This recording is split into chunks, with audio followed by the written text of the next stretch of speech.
जय मसीह की मेरे मसीह भाई बहनों, कैसे हैं? उम्मीद करती हूँ कि आप लोग बहुत ही अच्छे हैं। परमेश्वर की दया और करुणा आप सबके ऊपर बनी रहे। हालेलुया। हमारे चैनल में एक बार फिर से आप सबका स्वागत है। मैं आपकी बहन संगीता आप सबके बीच में परमेश्वर के वचन को लेकर आप सबके बीच में उपस्थित हूँ। हालेलुया। तो आज का हमारा वचन है बुद्धि, विवेक और धन के विषय में आज मैं आप सबको बताऊंगी। तो जिसको धन की घटी है या बुद्धि की घटी है, बहुत सारे लोग के पास धन तो होता है पर बुद्धि नहीं होती, और जब बुद्धि नहीं होती तो उसके पास धन नहीं टिकता। हालेलुया। तो आज मैं बुद्धि और धन दोनों के विषय में इस वीडियो के माध्यम से बात करने वाली हूँ। तो चैनल पर नए हैं तो चैनल को सब्सक्राइब कर लेना, बेल आइकन को ऑन कर लेना, जिससे कोई भी वीडियो परमेश्वर के वचन को लेके आए तो उसका नोटिफिकेशन सबसे पहले आप लोगों तक पहुँचे। हालेलुया। और वीडियो को शेयर करना, लाइक करना ना भूलना। तो चलिए मैं स्टार्ट करती हूँ। वचन है नीति वचन 9 के 10 आयत में लिखा है, धर्मी को चिता दे, वो अपनी विद्या बढ़ाएगा। यहोवा का भय मानना बुद्धि का आरंभ है, और परम पवित्र ईश्वर को जानना ही समझ है। मेरे द्वारा तो तेरी आयु बढ़ेगी और तेरे जीवन के वर्ष अधिक होंगे। यदि तू बुद्धिमान हो तो बुद्धि का फल तू ही भोगेगा, और यदि तू ठट्ठा करे तो दंड केवल तू ही भोगेगा। हालेलुया। धन यहोवा की आशीष ही से मिलता है, और वो उसके साथ दुख नहीं मिलाता। मूर्ख को तो महापाप करना हंसी की बात जान पड़ती है, परंतु समझने वाले पुरुष में बुद्धि रहती है। दुष्ट जन जिस विपत्ति में डरता है वह उस पर आ पड़ती है, परंतु धर्मियों की लालसा पूरी होती है।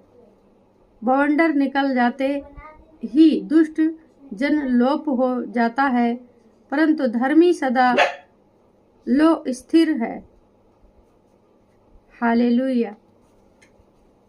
तो मेरे मसीह भाई बहनों, परमेश्वर आप सबको इस वचन के द्वारा आशीष दें, क्योंकि हमें ये वचन ये बताता है कि अगर हम परमेश्वर से बुद्धि मांगे तो धन अपने आप हमें मिल जाएगा।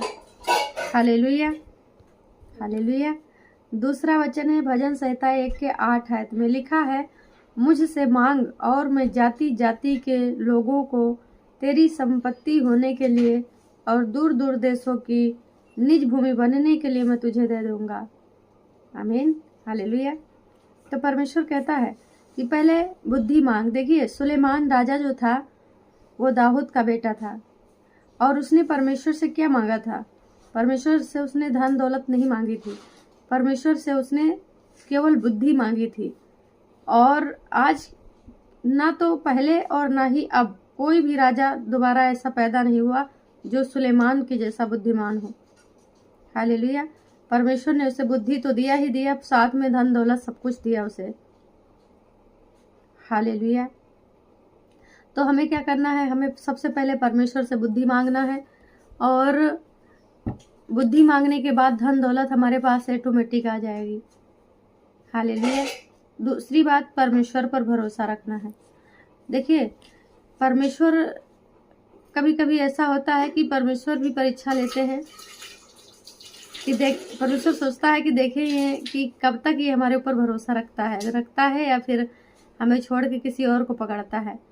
तो थोड़ा मोड़ा परीक्षाएं जब जीवन में आती है तो इंसान घबरा जाता है और फिर इधर उधर भागने लगता है। हमें भागना नहीं है, हमें परमेश्वर पर भरोसा रखना है, बिल्कुल अब्राहम की तरह, जिससे सारा और अब्राहम ने 90 साल तक इंतजार किया, और उस आशीष को जो यहोवा ने अब्राहम से कहा था कि तू तेरे पुत्र होगा और उससे मैं समुद्र के किनकों के समान तेरे वंश को बढ़ाऊंगा, तो उसने जो है परमेश्वर पर भरोसा रखा, और 90 साल के बाद वो क्या हुआ कि उसको एक पुत्र हुआ जिसका नाम इसहाक था। हालेलुया। तो क्या करना है? हमें भी परमेश्वर पर भरोसा रखना है, हम जब भरोसा रखेंगे तो ही परमेश्वर के महिमा को देखेंगे। हालेलुया। तीसरा वचन है भजन संहिता 84 की 11 आयत में लिखा है, यहोवा परमेश्वर मेरा सूर्य और ढाल है, यहोवा मुझ पर अनुग्रह करेगा और महिमा देगा। आमीन। चौथा वचन है मत्ती 7 के 7 आयत में लिखा है, मांगो तो तुम्हें दिया जाएगा, ढूंढोगे तो तुम पाओगे, खटखटाओगे तो तुम्हारे लिए खोला जाएगा। हालेलुया। तो हमें क्या करना है? परमेश्वर के दया को मांगना है अपने जीवन में। जब हम परमेश्वर की दया को मांगेंगे तब परमेश्वर हमारे जीवन में ब्लेसिंग को खोल देगा। हालेलुया। हर बात पे परमेश्वर पर भरोसा रखना है, प्रार्थना विनती करते रहना है, जागते रहना, प्रार्थना करते रहना है। ऐसा नहीं है कि भाई मैंने जो है शाम को प्रार्थना कर लिया, उसके बाद सो गए, फिर दोबारा प्रार्थना नहीं की। आपकी आंखें जब भी रात में किसी भी पहर में खुलें तो परमेश्वर पर ध्यान लगाएं और परमेश्वर को याद दिलाते रहें कि प्रभु तेरे ही कलाम में लिखा है, तूने ही कहा है, मैंने नहीं कहा है।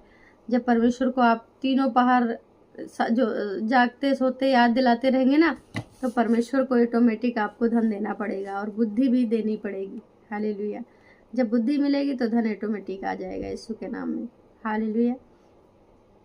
तो अब हमें किसी के बहकाव में फुसलाव में नहीं आना, हमें अपने परमेश्वर पर भरोसा रखना है, बिल्कुल अब्राहम की तरह, और बुद्धि मांगना है सुलेमान की तरह। हालेलुया। तो उम्मीद करती हूँ मेरे मसीह भाई बहनों कि आप लोग समझ गए होंगे, और फिर हम मिलेंगे नेक्स्ट वीडियो में परमेश्वर के सामर्थी वचनों के साथ। तब तक के लिए आप सबको जय मसीह की। परमेश्वर आप सबको आशीषित करें, ब्लेस करें यीशु के नाम में। आमीन।